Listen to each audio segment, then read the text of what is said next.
Hello, I'm back with another little video. All say yay and clap for me.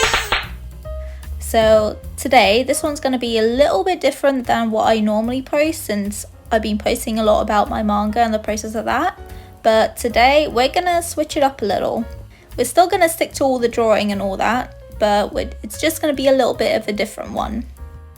And we're going to be doing some little head studies today, because honestly, what I've noticed when I'm drawing my manga is a lot of the times when I draw the heads, they're too long and I have to like shrink them down, and I have to erase like half the forehead. They're just like the face, they're too long.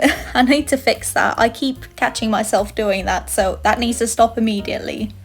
So that is the reason for this video, and our great friend Pinterest is gonna come in handy today. Oh, and look, you can see what I'm obsessed with. Yes, I like ATs and I really like Kim Hong-joong. I did consider just starting drawing him, but I feel like I'd fall down a really deep rabbit hole of just drawing him, and we want to be doing some different types of paces today, so I'll leave that for now.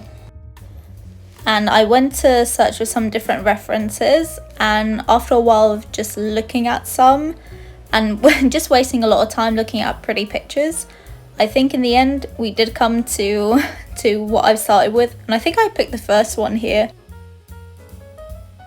Now it's time for the actual fun bit, the drawing. And with all my art, I always use Clip Studio Paint. That's like my go-to program. I don't know, I'm just so used to it. When I did have a computer, I did used to use it on there as well.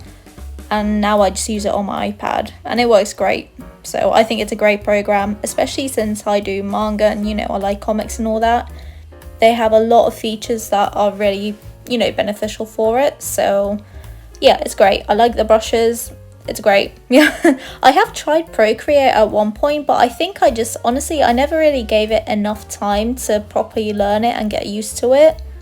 Just because, you know, I am so used to Clip Studio. It's kind of like, well, if I like this program so much and I've been using it for like forever, why would I really bother trying to learn another one, you know? So yeah, always a Clip Studio girl. When I started working on these drawings, I knew I wanted to keep them black and white and just focus on the values and really just the drawing aspect of it, instead of focusing on any of the colours if I were to do it in colour. As for me, because I'm making a manga, it all is black and white anyway, so I do kind of want to get more of that practice as well. And I know here I didn't really use like screen tones, I just used that what is it, flat textured brush. I love that brush, by the way. I think it's flat textured.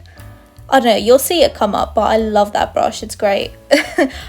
And yeah, I use a sketching pencil as well, so I just kept it all black and white. Ah yes, you can see flat dry texture. I think I downloaded it from the Clip Studio store. I'm pretty sure, but I might be wrong, because I do have quite a few brushes that I've downloaded from like different people, and maybe it's one of those ones, so I honestly can't say. Maybe somebody of you guys know where it might be from, because I honestly can't remember. I've had it there for ages. But that's really besides the point, honestly.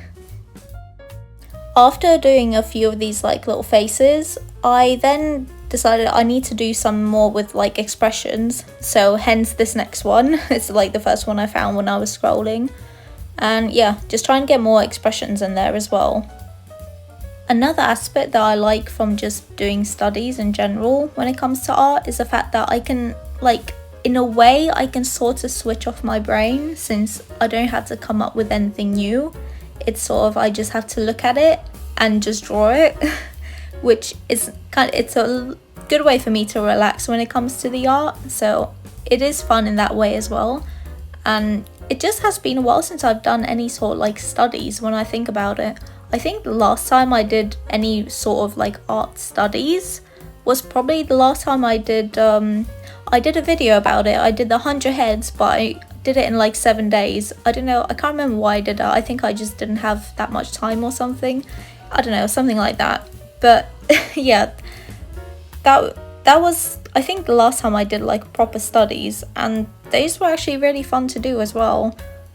but I kind of feel like I need to do more and maybe expand a bit more. Instead of, I won't do heads next time, maybe I could do something else, maybe just like bodies and like action poses in general, since that is something that a lot of times when I am drawing my manga, it can be a big struggle trying to figure out the action poses. And you know, I'm trying to look at references and piecing things together, but it's still, I don't know, it's still tricky, isn't it? So I might do something like that in the future as well. If you guys are interested, I could maybe do a little video on it as well. I'm talking as if people watch my videos.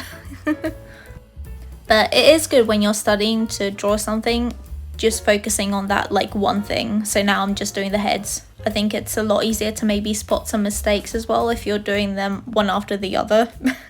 So here I did try and be more conscious about how long the face is, since I know I have a tendency to just like elongate it to way much further. But I don't know, it's probably still a bit off a lot of the time. But anywho, as we're coming a bit more to the end of this sort of little video, I do want to mention that with my manga, I know I've been talking about getting it printed, but right now I haven't been uploading it all my pages and I'm pretty much there to having it all done. So I'm just hoping when I do print it, it's gonna work out fine and there won't be any weird mistakes. So let's hope for that. And here are all my little heads that I did in the end. I know it was fun to do, a good little practice, and I know I think maybe I should focus more on defining the shadows as well, because especially to the end I think I got a bit more messy with them, but you know, hey ho. So I hope you guys liked the video and I hope to see you again. Bye bye.